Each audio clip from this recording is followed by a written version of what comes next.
नमस्कार दोस्तों, कथा वार्ता में आपका स्वागत है। आज प्रस्तुत है कहानी सान्निध्य। दोस्तों, कहानी को अंत तक जरूर सुनिएगा और पसंद आने पर वीडियो को लाइक और चैनल को सब्सक्राइब जरूर कीजिएगा। तो शुरू करते हैं आज की कहानी सान्निध्य।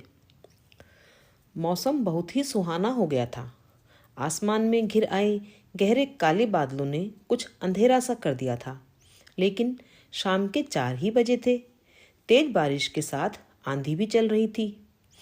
पार्क में पेड़ झूमते लहराते अपनी प्रसन्नता का इजहार कर रहे थे। यमन का मन हुआ कि कमरे के सामने की बालकनी में कुर्सी लगाकर मौसम का लुत्फ उठाया जाए, लेकिन फिर उन्हें लगा कि यामिनी का कमजोर शरीर तेज हवा सहन नहीं कर पाएगा। यमन ने यामिनी की ओर देखा। वे पलंग पर आंखें मूंदे लेटी थी। यमन ने यामिनी से पूछा, अदरक वाली चाय बनाऊं, पियोगी? अदरक वाली चाय यामिनी को बहुत पसंद थी। उन्होंने धीरे से आंखें खोलीं और मुस्कुराईं। आप क्यों? रामू से कहिए ना, वह बना देगा। वह धीरे धीरे बस इतना भी कह पाईं। अरे, रामू से क्यों कहूँ? वह क्या मुझसे अच्छी चाय बनाता है? तुम्हारे लिए तो चाय मैं ही बनाऊंगा, कहकर यमन रसोई में चले गए। जब वे वापस आए तो ट्रे में 2 कप चाय के साथ कुछ बिस्किट भी रख लाए। उन्होंने सहारा देकर यामिनी को उठाया और हाथ में चाय का कप पकड़ाकर बिस्कुट आगे कर दिए। नहीं, कुछ नहीं खाना, कहकर यामिनी ने बिस्किट की प्लेट सरका दी। यामिनी की हालत देखकर यमन का दिल भर आया। उनका खाना पीना लगभग ना के बराबर हो गया था। आंखों के नीचे काले गड्ढे हो गए थे। वजन एकदम कम हो गया था। इतनी कमजोर हो गई थी कि उसकी हालत देखी नहीं जा रही थी। यमन खुद को विवश महसूस कर रहे थे। समय के आगे हारते चले जा रहे थे। यह कैसी विडंबना थी कि डॉक्टर होकर उन्होंने न जाने कितने मरीजों को स्वस्थ किया था, किंतु खुद अपनी पत्नी के लिए कुछ नहीं कर पा रहे थे। बस धीरे धीरे अपनी जान से भी प्रिय पत्नी यामिनी को मौत की ओर जाते हुए भीगी आंखों से देख रहे थे। यमन को वह दिन याद आया जिस दिन वे यामिनी को ब्याह कर अपने घर लाए थे। माँ अपनी सारी जिम्मेदारियां बहू यामिनी को सौंपकर निश्चिंत हो गई थी।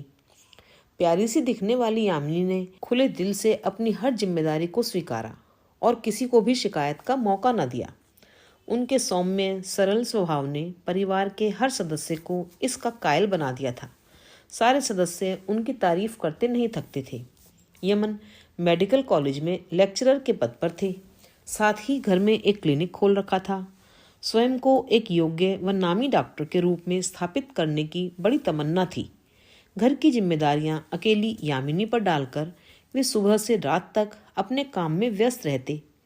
नई नवेली पत्नी के साथ वक्त गुजारने की उन्हें फुर्सत ही न थी, या फिर शायद यमन ने जरूरत ही नहीं समझी, या यूं कहा जाए कि ये अनमोल क्षण उनकी जिंदगी में थे ही नहीं।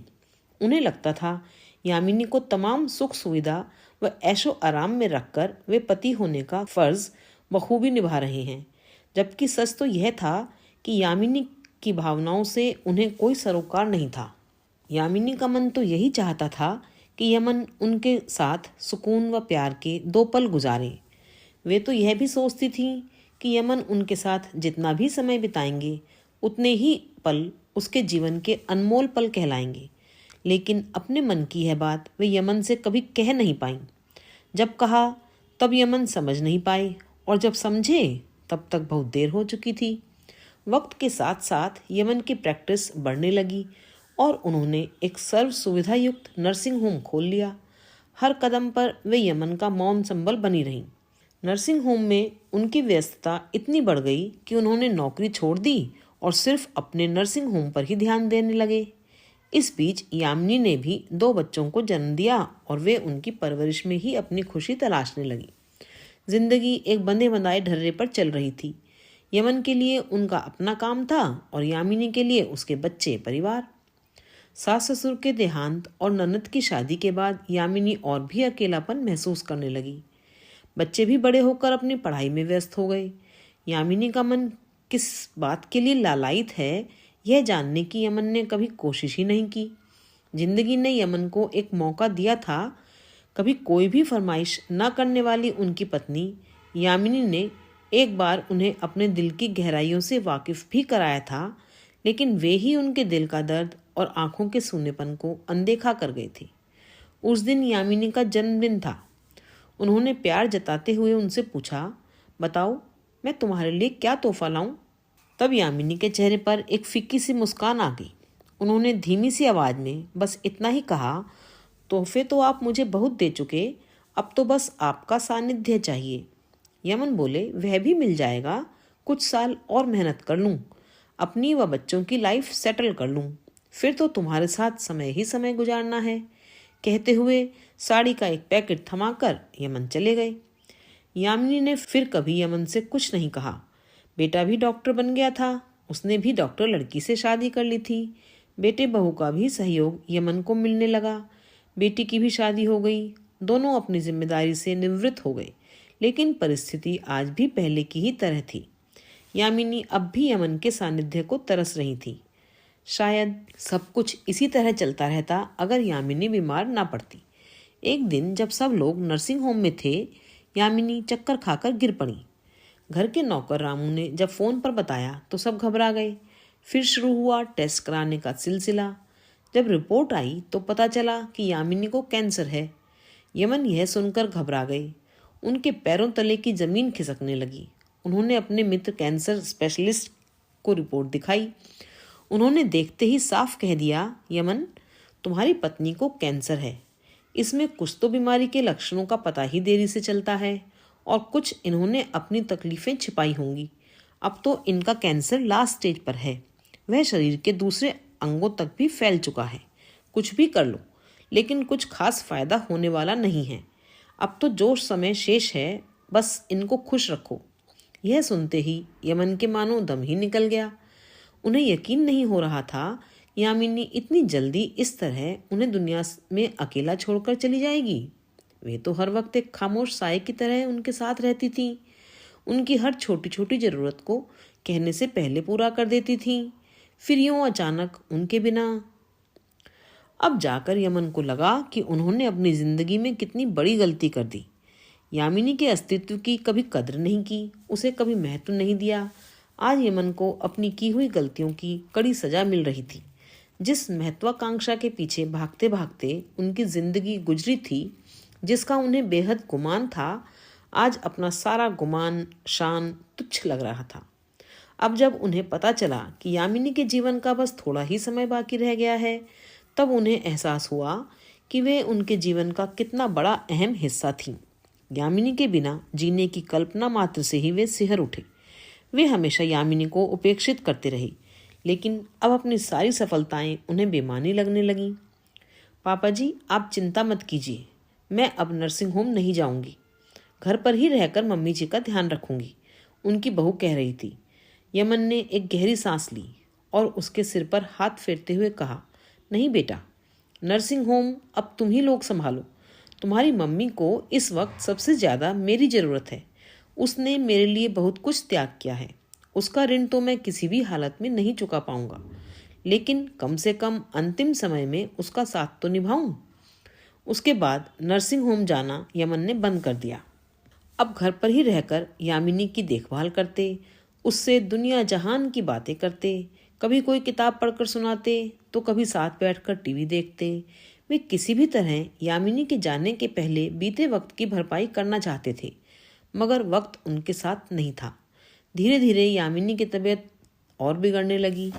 यमन उनके सामने तो संयम रखते, मगर अकेले में उनके दिल की पीड़ा आंसुओं की धारा बनकर बहती। यामिनी का कमजोर शरीर और सूनी आंखें यमन के हृदय में शूल की तरह चुभती रहती। वे स्वयं को यामिनी की इस हालत का दोषी मानने लगे थे। वह उनके मन में यामिनी को खो देने का डर भी रहता। वे जान चुके थे कि बुरा समय उनकी नियति में लिखा जा चुका है, लेकिन उस सब की कल्पना करते हुए हमेशा डरे रहते। अंधेरा हो गया जी। यामिनी की आवाज़ से यमन की तंद्रा टूटी। उन्होंने उठकर लाइट जला दी। देखा, यामिनी का चाय का कप आधा भरा हुआ रखा है और वह फिर से आंखें मूंद टेक लगाकर बैठी थी। चाय ठंडी हो चुकी थी। यमन ने चुपचाप चाय का कप उठाया, किचन में जाकर सिंक में चाय फेंक दी। उन्होंने खिड़की से बाहर देखा। बाहर अभी भी तेज बारिश हो रही थी। हवा का ठंडा झोंका आकर उन्हें छू गया, लेकिन अब उन्हें कुछ भी अच्छा नहीं लग रहा था। उन्होंने अपनी आंखों के कोरों से आंसू पोंछे और रामू को आवाज लगाकर खिचड़ी बनाने को कहा। खिचड़ी भी मुश्किल से 2 चम्मच ही खा पाई थी यामिनी। आखिर में यमन उनकी प्लेट उठाकर किचन में रखाई। तब तक बहू बेटा भी नर्सिंग होम से लौट आए थे। कैसी हो मम्मा? बेटे ने प्यार से यामिनी के गोद में लेटते हुए कहा। ठीक हूँ मेरे बच्चे, मुस्कुराते हुए यामिनी ने उसके सिर पर हाथ फेरते हुए धीमी आवाज में कहा। यमन ने देखा, यामिनी के चेहरे पर असीम संतोष था।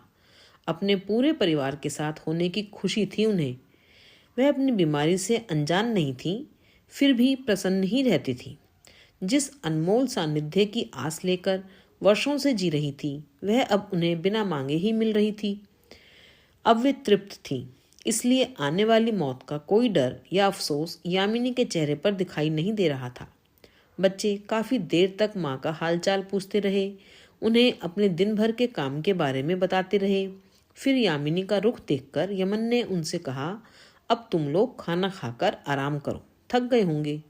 पापा आप भी खाना खा लीजिए, बहू ने कहा। मुझे भूख नहीं है बेटा, मैं बाद में खा लूंगा। बच्चों के जाने के बाद यामिनी फिर आंखें मूंद कर लेट गई। यमन ने धीमी आवाज में टीवी ऑन कर दिया, लेकिन थोड़ी ही देर में उनका मन ऊब गया। भूख लगने पर भी खाना खाने को मन नहीं किया। उन्होंने सोचा, यामिनी और अपने लिए दूध ही ले आऊं, और किचन में जाकर 2 गिलास दूध गर्म किया।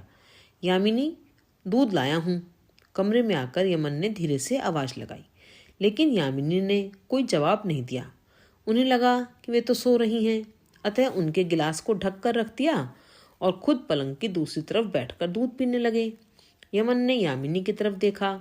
उनके सोते हुए चेहरे पर कितनी शांति झलक रही थी। यमन का हाथ बरबस ही उनका माथा सहलाने के लिए आगे बढ़ा तो वे एकदम चौंक पड़े। दोबारा माथे, गालों को स्पर्श किया। उन्हें एहसास हुआ कि यामिनी का शरीर तो ठंडा है।